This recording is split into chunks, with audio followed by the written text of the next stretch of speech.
رحمۃ اللہ وبرکاتہ۔ امید ہے کہ آپ لوگ خیر و عافیت سے ہوں گی۔ جی لاسٹ کلاس میں کیا پڑھایا گیا تھا؟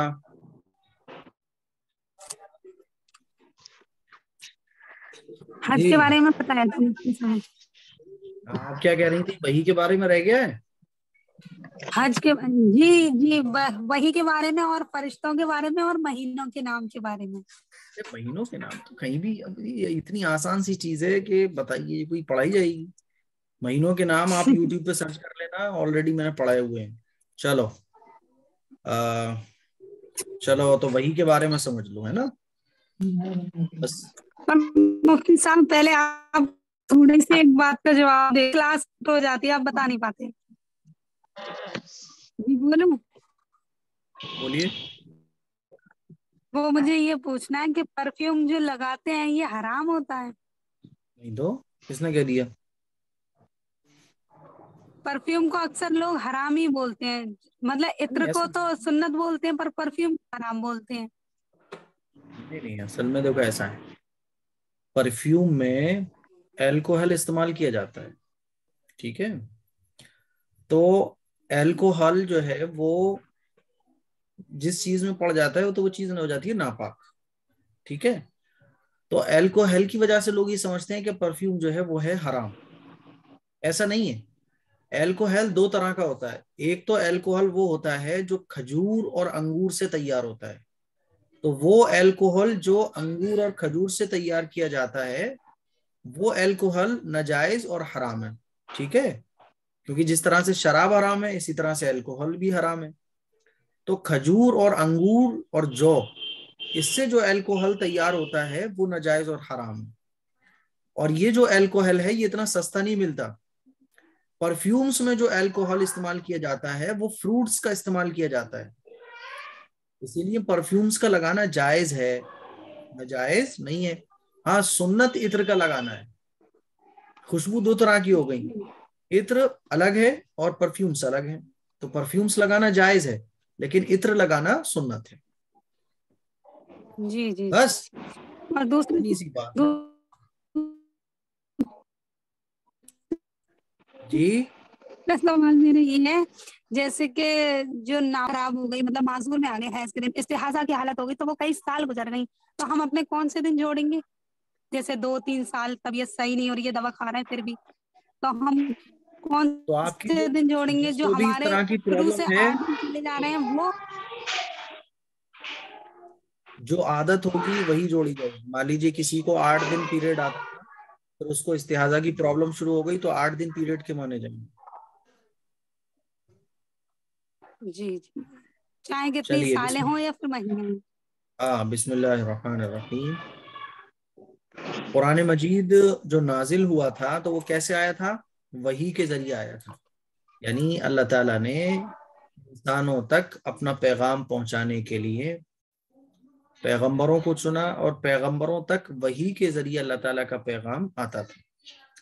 اللہ تعالیٰ کے عظیم احسانات میں سے ایک بڑا احسان اللہ تعالیٰ کا یہ ہے کہ اس نے اللہ نے ہم سب کی ہدایت کے لیے، رہنمائی کے لیے پیغمبروں کو بھیجا، اور جناب رسول اللہ صلی اللہ علیہ وسلم کو آخری پیغمبر بنا کر بھیجا، اور حضور پر قرآن مجید کو اللہ نے نازل فرمایا، ٹھیک ہے؟ قرآن مجید ایک ایسی کتاب ہے جس کو دیکھنا بھی ثواب ہے، پڑھنا بھی ثواب ہے، سننا بھی ثواب ہے، ٹھیک ہے؟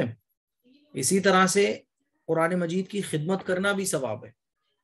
مان لیجیے حفظ کرنا، قرآن مجید کو عام کرنا، قرآن مجید کی تعلیم کو عام کرنا، تو یہ قرآن مجید کی خدمت کہلاتی ہے۔ اب آئیے ہم لوگ سمجھتے ہیں کہ قرآن مجید جو نازل ہوتا تھا تو وہ وحی کی شکل میں ہوتا تھا۔ اب وحی کیسے آتی تھی اللہ کے نبی صلی اللہ علیہ وسلم پر؟ تو وحی آنے کے 5 طریقے ہوتے تھے۔ نمبر 1 سلسلۃ الجرس، نمبر 1 سلسلۃ الجرس یعنی مسلسل گھنٹیوں جیسی آواز، ایک گھنٹی جیسی آواز ہوتی تھی، تو ایک طریقہ تو یہ ہے۔ نمبر 2 حضرت جبرائیل علیہ السلام اپنی اصلی شکل میں آتے تھے، اور حضور علیہ الصلوۃ والسلام سے کلام فرماتے تھے کہ اللہ تعالیٰ نے آپ کے لیے یہ کلام بھیجا ہے۔ نمبر 3، جبرائیل علیہ السلام کا کسی آدمی کی شکل میں آنا۔ حضرت جبرائیل علیہ السلام کسی آدمی کی شکل میں آتے تھے اور اللہ کے نبی صلی اللہ علیہ وسلم کو بتا دیا کرتے تھے کہ آپ کے لیے یہ وحی بھیجی گئی ہے۔ عام طور پر حضرت جبرائیل علیہ السلام جو ہے وہ حضرت دحیہ کلبی رضی اللہ تعالیٰ عنہ کی شکل میں آتے تھے۔ دحیہ کلبی ایک صحابی ہیں، تو ان کی شکل میں آتے تھے۔ نمبر 4، وحی آنے کا طریقہ نمبر 4 کیا ہے کہ بغیر واسطے کے اللہ تعالیٰ کا کلام سننا، یعنی ڈائریکٹ اللہ تعالیٰ کی بات سننا، اور یہ کب ہوا ہے؟ معراج کے موقع پر، ٹھیک ہے۔ نمبر 5، القاء فی القلب، یعنی دل میں بات ڈالنا۔ اللہ تعالیٰ کبھی کبھی حضور کے دل میں کوئی بات ڈالتے تھے، تو وہ بات دل میں آنا اللہ کی طرف سے وحی ہوتی تھی، ٹھیک ہے۔ تو وحی جو نازل ہوتی تھی، وحی کے نازل ہونے کے یہ 5 طریقے ہیں جو میں نے آپ کو بتائے۔ نمبر 1، سلسلۃ الجرس۔ نمبر 2، حضرت جبرائیل علیہ السلام کا اپنی اصل شکل میں آنا۔ نمبر 3، حضرت جبرائیل علیہ السلام کا کسی آدمی کی شکل میں آنا۔ نمبر 4، ڈائریکٹ اللہ تعالیٰ سے کلام کرنا۔ نمبر 5، دل میں کسی بات کا آنا، القاء فی القلب، ٹھیک ہے۔ اب وحی کی جو ہے نا وہ 2 قسمیں ہیں۔ وحی کی 2 قسمیں کون سی ہیں؟ نمبر 1، وحی مطلوع۔ نمبر 2، وحی غیر مطلوع۔ وحی مطلوع کس کو کہا جاتا ہے؟ وحی مطلوع اس وحی کو کہتے ہیں جس کی نماز میں تلاوت کی جا سکے، جیسے کہ قرآن مجید۔ مفتی صاحب آپ کی نا آواز کٹ ہو گئی تھی، نمبر 4 دوبارہ ریپیٹ کریے آپ، آواز نا آپ کی کٹ ہو گئی تھی، رک گئی تھی جی۔ نمبر 3، حضرت جبرائیل علیہ السلام کا کسی آدمی کی شکل میں آنا، ٹھیک ہے۔ نمبر 4، ڈائریکٹ اللہ تعالیٰ سے بات، بغیر کسی واسطے کے اللہ تعالیٰ سے کلام، جیسے کہ معراج کی رات میں۔ نمبر 5، القاء فی القلب، یعنی اللہ تعالیٰ کا دل میں کوئی بات ڈالنا، ٹھیک ہے۔ اب وحی کے اقسام جانیے آپ۔ وحی کے 2 ٹائپس ہوتے ہیں، وحی کی 2 قسمیں ہیں، 1 وحی مطلوع اور 2 وحی غیر مطلوع۔ وحی مطلوع کس کو کہا جاتا ہے؟ وحی مطلوع اس کو کہتے ہیں جس کی نماز میں تلاوت کی جا سکتی ہو، جیسے قرآن مجید۔ وحی مطلوع یعنی وہ وحی جس کی نماز میں تلاوت کی جا سکتی ہو، اس کو کہا جائے وحی مطلوع۔ اور وحی غیر مطلوع کس کو کہتے ہیں؟ جس کی نماز میں تلاوت نہ کی جا سکتی ہو، جیسے احادیث۔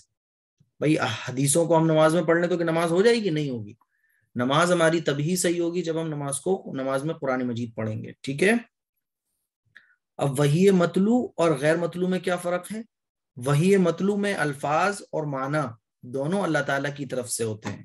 وحی مطلوع کس کو کہتے ہیں؟ کہ جس میں لفظ بھی یعنی الفاظ بھی اللہ تعالیٰ کی طرف سے ہوتے ہیں، اور ان الفاظ کا معنی اور مطلب بھی کس کی طرف سے ہوتا ہے؟ اللہ تعالیٰ کی طرف سے ہوتا ہے، یعنی پوری کلیئر ہوتا ہے سب کچھ۔ ایک تو ہوتا ہے کہ آپ نے کوئی چیز لکھ دی بس اور کہا کہ بھائی دیکھ لو اپنے حساب سے، آپ لے لینا آپ۔ ایک ہوتا ہے کہ لو بھائی یہ پیمنٹ، یہ پرچہ، اور یہ چیز اس کوالٹی کی ہونا چاہیے اور اس دکان سے ہونا چاہیے، ساری چیزیں کلیئر ہیں۔ تو وحی مطلوع میں کیا ہوتا ہے؟ الفاظ اور معنی دونوں اللہ تعالیٰ کی طرف سے ہوتے ہیں، جبکہ وحی غیر مطلوع میں مفہوم یا معنی تو اللہ تعالیٰ کی طرف سے ہوتا ہے اور الفاظ رسول اللہ صلی اللہ علیہ وسلم کی طرف سے ہوتے ہیں، جیسے کہ احادیث۔ حدیثوں میں کیا ہوتا ہے کہ معنی تو اللہ تعالیٰ کی طرف سے ہوتا ہے، کیونکہ اللہ کے نبی صلی اللہ علیہ وسلم جو بھی بات بیان فرماتے ہیں وہ اللہ تعالیٰ کے حکم سے بیان فرماتے ہیں۔ تو حضور علیہ الصلوۃ والسلام نے جب بھی کوئی بات بیان فرمائی ہے تو اللہ تعالیٰ کے حکم سے بیان فرمائی ہے۔ اب کبھی کبھی جو بات اللہ کے نبی نے بیان فرمائی تو جو لفظ حضور نے اپنی زبان سے نکالے تو وہ اللہ تعالیٰ کی طرف سے ہوتے ہیں، اس کو کہا جاتا ہے وحی مطلوع یعنی قرآن مجید۔ اور کبھی کبھی کیا ہوتا ہے کہ معنی تو اللہ تعالیٰ کی طرف سے ہوتا ہے لیکن اللہ کے نبی اس کو اپنی زبان میں اپنے حساب سے بیان فرماتے ہیں، تو اس کو کہا جاتا ہے حدیث، ٹھیک ہے۔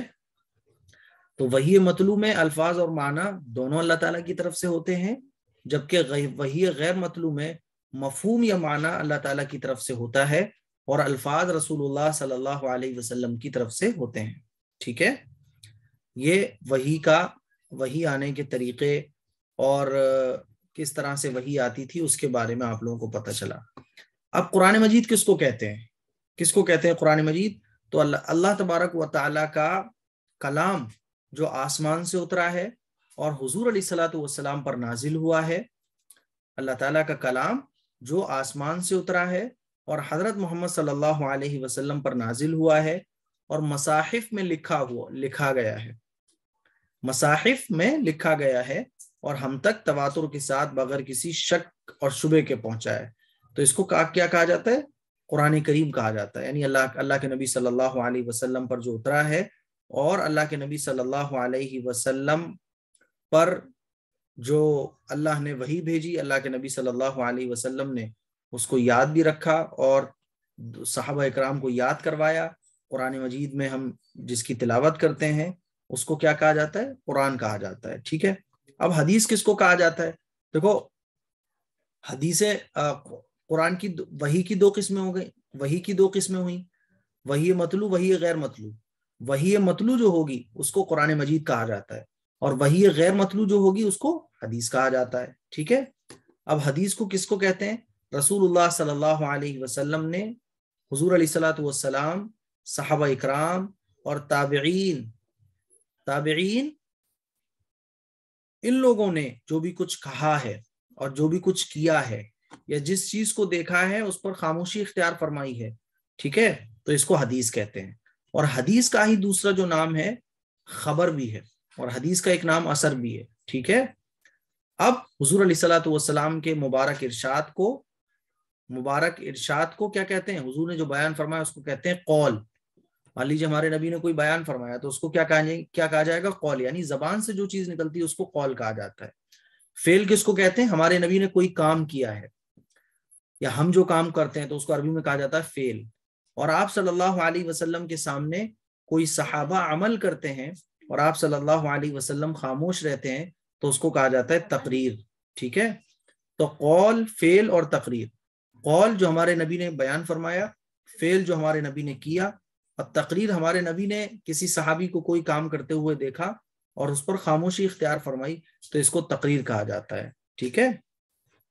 اور صحابی یا تابعی، صحابی کے بعد والے جو لوگ ہوتے ہیں ان کو تابعی کہا جاتا ہے، تو صحابی یا تابعی کے قول اور فعل اور تقریر کا معنی بھی ایسا ہی ہے، ٹھیک ہے۔ اب حدیث کی بہت ساری قسمیں ہیں، وہ آپ لوگوں کو پڑھنے کی ضرورت نہیں ہے، جیسے کہ حدیث صحیح، حدیث ضعیف ہے نا، اور وہ حدیثیں جس سے سنت موقدہ، غیر موقدہ، تو بہت ساری حدیث کی پھر قسمیں ہو جاتی ہیں۔ وہ جب آپ بہت تھوڑا سا آگے جا کے اسلام کے بارے میں جانو گی تو آپ کو پتہ چلے گا، ٹھیک ہے۔ اب یہ بھی آپ لوگوں نے پڑھا ہوگا کہ 7 چیزوں پر ایمان لانا ضروری ہے۔ ایمان مجمل اور ایمان مفصل میں آپ لوگوں نے اس کو پڑھا ہے۔ وہ 7 چیزیں کون کون سی ہیں؟ 7 بنیادی ایمانی عقائد کون کون سے ہیں؟ نمبر 1، اللہ تعالیٰ کی ذات پر ایمان لانا اور اللہ تعالیٰ کی صفات پر ایمان لانا، ٹھیک ہے۔ نمبر 2، فرشتوں پر ایمان لانا۔ نمبر 3، آسمانی کتابوں پر ایمان لانا، آمنت باللہ و ملائکتہ و کتبہ و رسلہ، پڑھا ہے نا۔ نمبر 4، انبیاء اور رسول پر ایمان لانا۔ نمبر 5، قیامت کے دن پر ایمان لانا۔ نمبر 6، اچھی اور بری تقدیر پر ایمان لانا، کہ جو بھی کچھ ہوتا ہے اچھا برا وہ اللہ تعالیٰ کے حکم سے ہوتا ہے۔ نمبر 7، موت کے بعد دوبارہ اٹھنے پر ایمان لانا، ٹھیک ہے۔ اور ان لوگوں کی تفصیل بھی آپ لوگوں نے پڑھ لی ہے کہ مرنے کے بعد ہمیں کیا عقیدے رکھنا چاہیے، ہے نا۔ اچھی بری تقدیر کے بارے میں بھی آپ لوگوں نے پڑھ رکھا ہے، قیامت کے دن کے بارے میں بھی آپ لوگوں نے پڑھ لیا ہے، نبی اور رسول کے بارے میں بھی آپ نے پڑھا ہے، ٹھیک ہے۔ تو ان کو کہا جاتا ہے 7 چیزیں جس کو ایمان مفصل اور ایمان مجمل میں آپ لوگوں نے پڑھا ہے، ٹھیک ہے۔ اب بتاؤ مجھے کیا کیا چیز سمجھ نہیں آئی؟ سمجھ آ گئی ساری چیزیں؟ مفتی صاحب جیسے کہ ناک جو ہوتی ہے وہ ناپاکی میں تو آتی ہے۔ ناک، دیکھو کچھ چیزیں ایسی ہوتی ہیں جو ناپ جو ہے وہ ناپاکی میں نہیں آتی ہے۔ تھوک، ناک، یہ ناپاکی میں نہیں آتا۔ بلغم، یہ ناپاکی میں نہیں آئے گا۔ یہ اگر کپڑے پہ لگ جائے تو نماز ہو جائے گی۔ یہ کوئی ٹوائلٹ پیشاب کی طرح ناپاک نہیں ہے، گندگی ہے یہ۔ اور ہر وہ چیز جو گندی ہو ضروری نہیں ہے کہ وہ ناپاک ہو۔ جیسے کہ تھوک ہے ہمارا، تو تھوک تو ہمارے منہ میں بھی بھرا ہوا ہے، تھوک ناپاک نہیں ہے، پاک ہے تھوک۔ ناک جو ہے وہ ہماری کیا ہے؟ پاک ہے، ناپاک نہیں ہے، ہاں گندگی ہے یہ۔ مفتی صاحب جیسے کہ ناپاکی میں جو موزے